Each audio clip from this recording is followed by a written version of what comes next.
Babawi ko na rin ang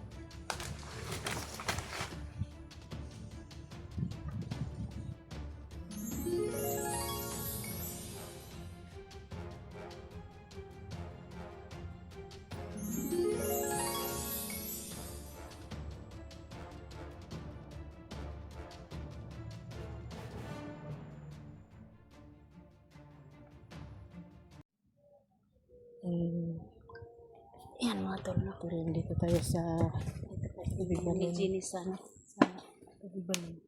Tubig balon mga tol. bumubula talaga siya.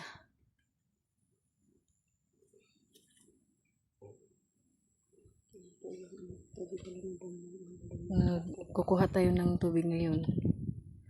Dadalhin natin sa ano. Lumakas po talaga pag sinabihan ng bumubula. Sa ngayon po, kukuha po kami ng tubig balon dito na siglan.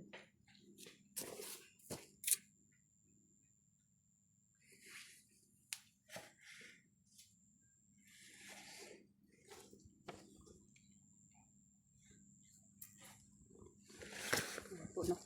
Ito po dito. Nakayusudlan na dali doon. Ayan ang lalagyan natin. Tandahan ka baka madulas ka dyan.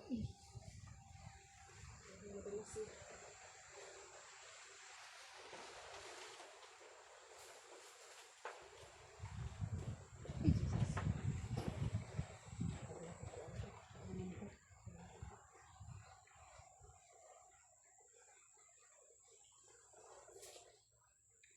Ayan mga tol na kinukuha na kumuha kami dito ng gin ng tubig balon mga tol.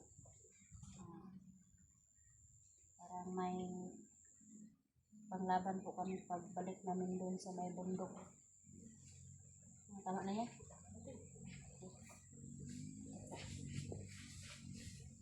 Yan po mga tol. Dami na yan, mga matagal na yung maubos.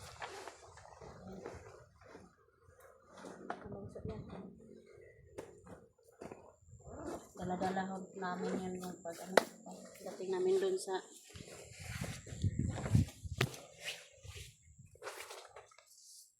Yan ang dadalhin natin sa ano.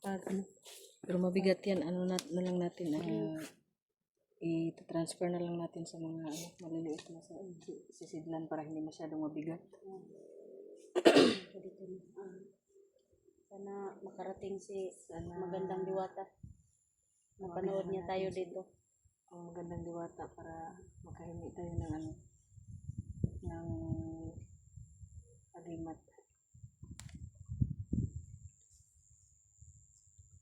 Yun po, sobrang lakas po ito sa ano. Yun po. Magsalita ka ng malakas na bumubula. Malakas din yun. Yun po.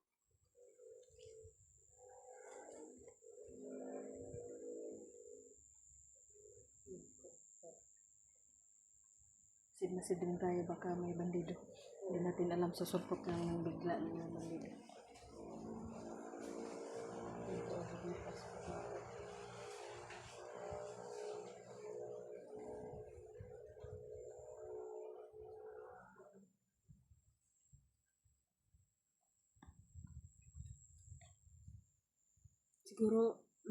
Siguro nito ipainom dul no kay Edwin. Oo. Parang bumalik na si Edwin sa normal na. Yung Oo, ugali niya dati. Yan si Commander Edwin.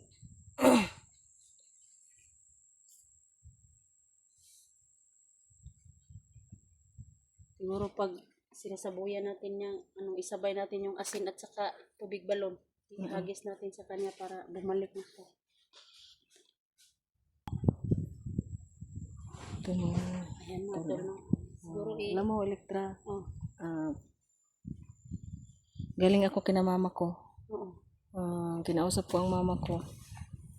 Sabi niya, yung Commander Edwin, tinanong ko sa kanya kung nasaan yung kapatid ko.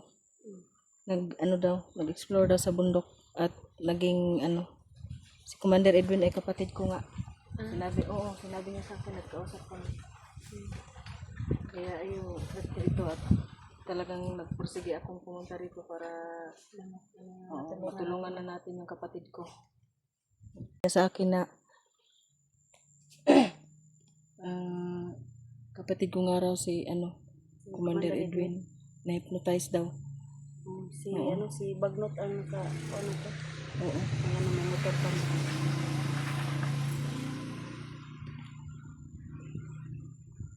Malayo yun sa kanila eh. Kaya hindi ako palagi nakapunta doon. Mag-alay na tayo. Sige.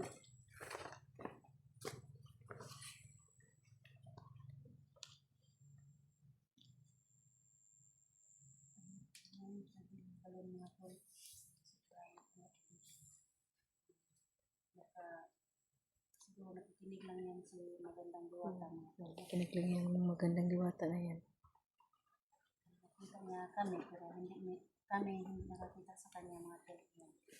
Ngayon po, lagay kami ng alay ni Dino na talaga lang yung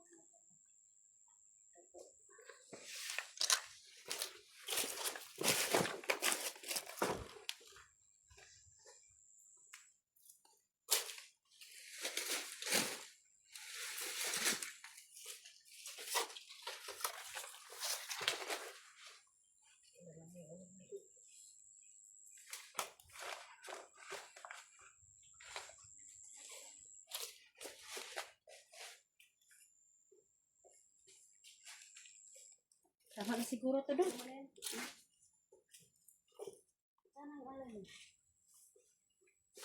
Ayan mga tol, dito na po sa aking bag yung tubig balon mga tol. Kaya maglagay si Jimmy ng alay ni Magandang Diwata dito na. Kami po is hindi po kami maka hindi po kami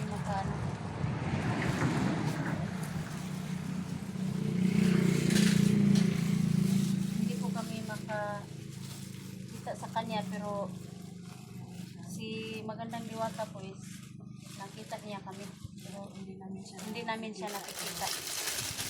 Kaya nakakita sa amin. Siguro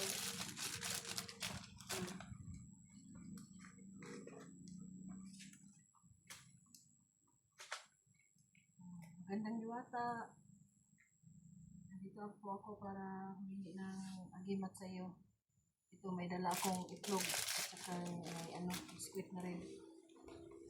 Sana pagkalooban mo ako ng malakas na kapangyarihan para paglaban ko sa mga bandido at sa mga commander na masasama.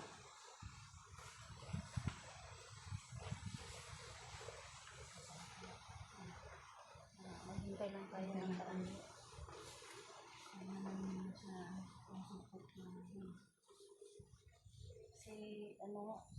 yung dati dito tayo si Lolo Dokyo.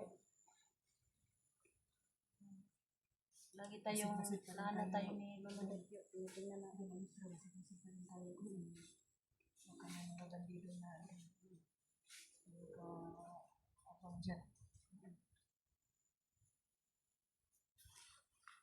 Magandang Diwata. Dito may alay ako sa iyong itlog at tinapay. Sana pagkalooban mo ako ng isang pambihirang kapangyarihan.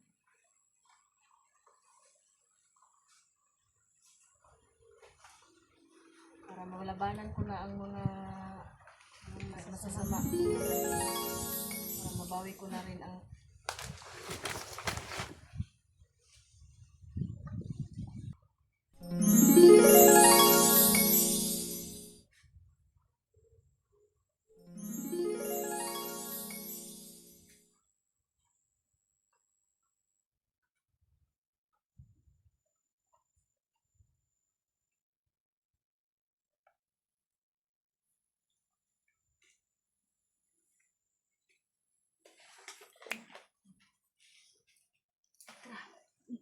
Katulog tayo. Ano to? Ano bang Diwata? O siguro may binigay niya sa'yo yan doon. Makatulog tayo doon. Hindi natin na malayan yun ah. Ano yan? Mata ko. Mata yung Yung picture. Asa na yung tawag niya? gagamitin mo talaga yan sa mabuti. So, Huwag makikita ko na ang makikita ko mga bandido ito. Makakakita akong ng bandido pag kahit nasa malayo. makita mo. Masuot mo yun doon. Maraming salamat, Diwata. Nakatulog tayo na. Tulog siguro tayo ng Diwata. Gaya nung kay Lolo Roque.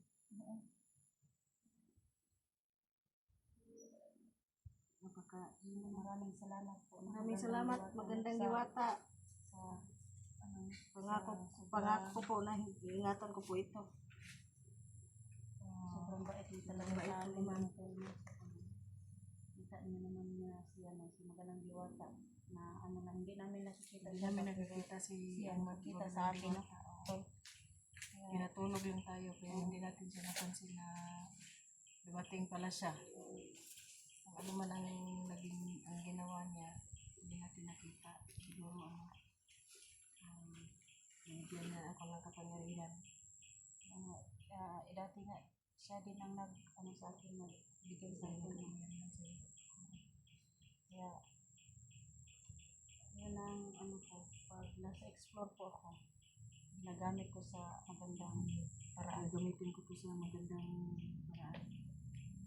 Sa kabutihan. So, ingatan ko ito. Ingatan mo talaga yan kasi, ano, Galing sa binigay ng magandang Diwata. Ayaw niyang, baka sa susunod, bibisitahin natin. Bibisitahin siya natin. Oo. Balik tayo dito, magdala tayo ng ano sa kanya. Ang bait talaga ni Magalang Diwata. Pag may hiningi ka, hindi mo lang alam, binibigyan ka na pala.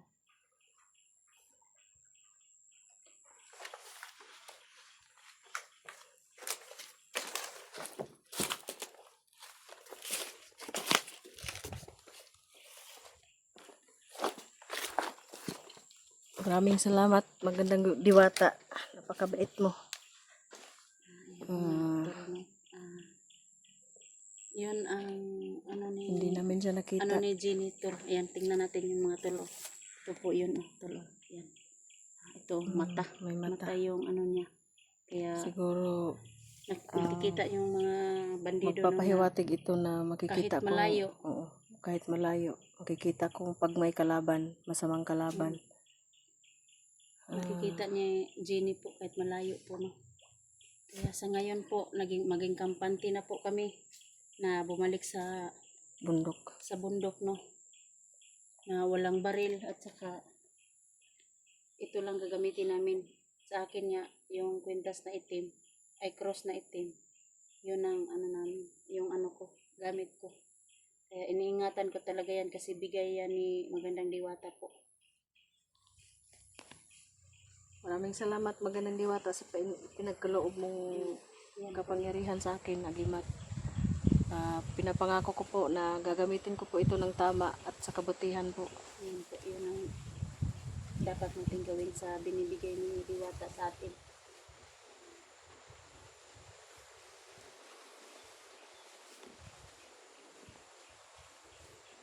Yan po yung tubig lang na binubulwak po. Hindi siya natatapos sa pagbulwak.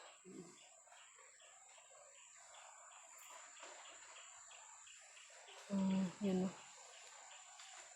Lagi na lang siyang Bait talaga ni Magandang Diwata, mga tol, no? hindi niya tayo binigo sa ikalawang pagkakataon.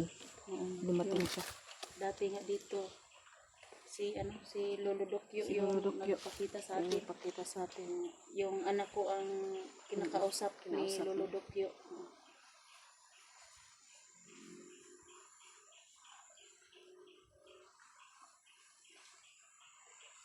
Hindi tayo pinapabayaan nila. Hindi na tayo pinapabayaan. Kaya sobrang bait talaga nila. Kaya may ano tayo sa kanila. Baka iingatan natin yung binigay nila sa atin. Oo. At gamitin ng tama.